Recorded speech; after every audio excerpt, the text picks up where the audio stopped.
Good evening friends, Mahavir study world में आपका स्वागत है। आज शाम की पाली में हुए कक्षा 12 के सामान्य हिंदी के पेपर जिसका कोड है 302HN, इसका सॉल्यूशन मैं अपने चैनल के माध्यम से बताऊंगा। तो आइए स्टार्ट करते हैं। खंड का के अंतर्गत बहुविकल्पीय प्रश्नों में पहले के का वाला क्वेश्चन है, रानी केतकी की कहानी के लेखक हैं, तो इसका आंसर हो जाएगा ईसा अल्लाह खां।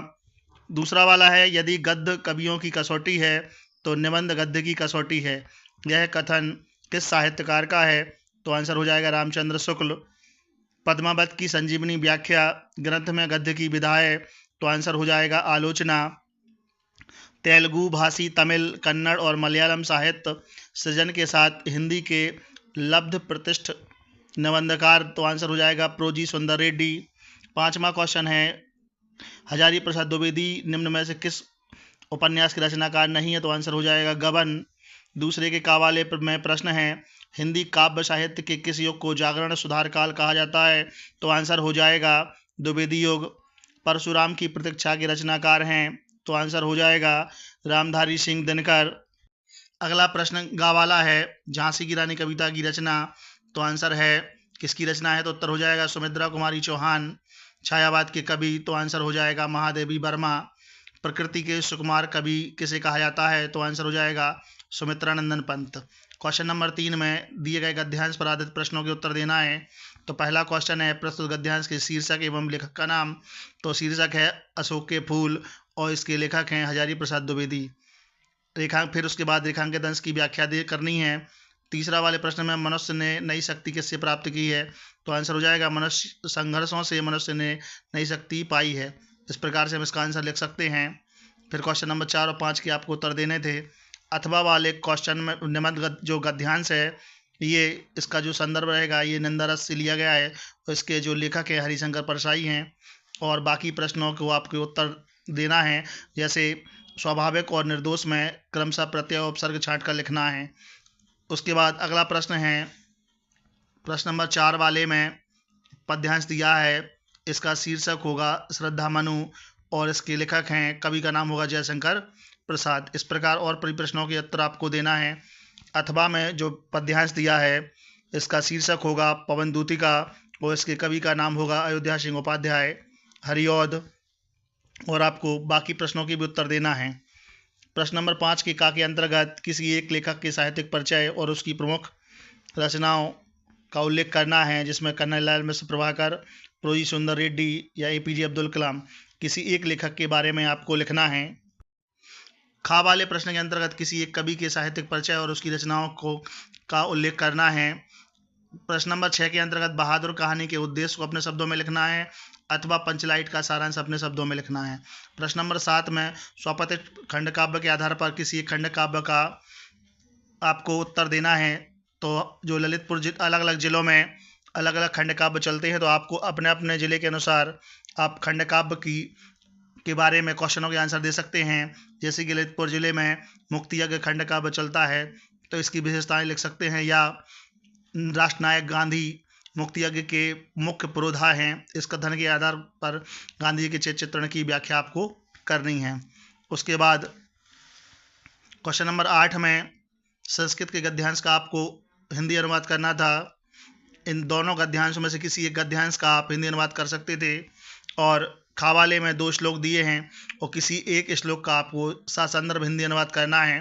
प्रश्न नंबर 9 में निम्नलिखित मुहावरों और लोकोक्तियों में से किसी एक का अर्थ और वाक्य प्रयोग करना है। जैसे पहला है हाथ पांव मारना, इसका अर्थ हो जाएगा कोशिश करना। सुनील नौकरी के लिए बहुत हाथ पैर मारा, इस प्रकार से इसका वाक्य प्रयोग कर सकते हैं। अगर मगर करना यानी बहाने बनाना, तो इसका कह सकते हैं कि रमेश के पिता जब भी उसे काम के लिए कहते हैं तो वो बहाने करता है। अध जल गगरी झल कर जाए, यानी किसी विषय का ज्ञान कम होना और दिखावा दिखोना। एक रमेश हाई स्कूल फेल है लेकिन फिर भी हुआ है, ऐसे दिखावा करता है जैसे उसे बहुत ज्ञान हो।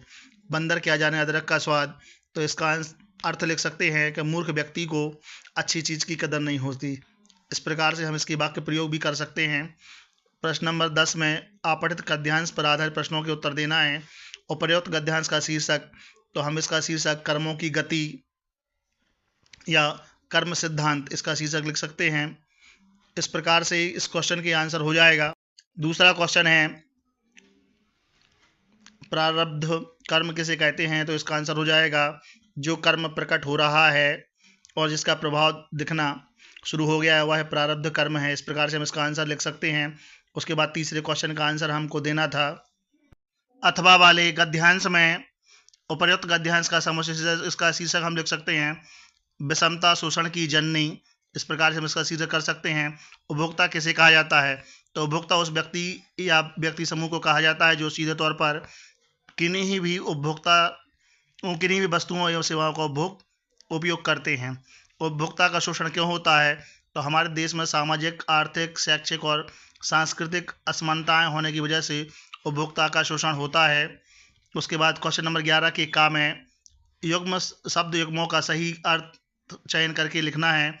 तो पहले वाले का आंसर हो जाएगा कान और भिक्षु, भित्ति और भीत, इसका हो जाएगा दीवार और डरा हुआ।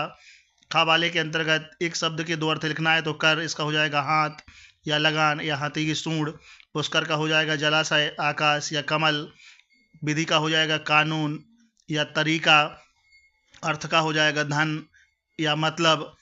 गा वाले में वाक्यांश के लिए शब्द लिखना है, तो पहले जो एक दूसरे पर आश्रित हो, ये दूसरा वाला विकल्प ठीक हो जाएगा उसका। किसी वस्तु को प्राप्त करने की इच्छा, यानी इसका तीसरा वाला महत्वाकांक्षा सही हो जाएगा। घा वाले में दो वाक्यों को शुद्ध करके लिखना है, जैसे हम चौथे वाले को लिख सकते हैं कि उसने मुझे 50 रुपये दिए, या तीसरे वाले को भी हम शुद्ध कर सकते हैं कृपया 1 गिलास ठंडा पानी लाओ, सज्जन पुरुष सभी का भला चाहता है। इस प्रकार से हम इनको शुद्ध कर सकते हैं। क्वेश्चन नंबर 12 के अंतर्गत बीरस या करुणरस का लक्षण और उदाहरण लिखने हैं। खा वाले के अंतर्गत संदेह अलंकार या यमक अलंकार का लक्षण और उदाहरण लिखना है, और गा वाले में दोहा छंद या चौपाई छंद का लक्षण और उदाहरण लिखना है। क्वेश्चन नंबर 13 के अंतर्गत पत्र लिखना है, तो आप चाहें तो अपने क्षेत्र में हो रहे अवैध कब्जों की समस्या हेतु जिलाधिकारी को पत्र लिख सकते हैं, या बालिका छात्रावास में रहने वाली अपनी छोटी बहन प्रज्ञा को समय के महत्व बताते हुए पत्र लिख सकते हैं। क्वेश्चन नंबर 14 जो अंतिम प्रश्न है, इसमें किसी एक विषय पर अपनी भाषा शैली में निबंध लिखना है, जैसे कि आप चाहें तो मोबाइल फ़ोन, वरदान या अभिशाप, या अन्य जो टॉपिक दिए हैं इन पर निबंध लिख सकते हैं। इस प्रकार से ये वीडियो अच्छी लगे तो वीडियो को लाइक करें, चैनल को सब्सक्राइब करें और बेल आइकन दबाएं, जिससे आने वाली वीडियो की नोटिफिकेशन आपको सबसे पहले मिल सके। जय हिंद।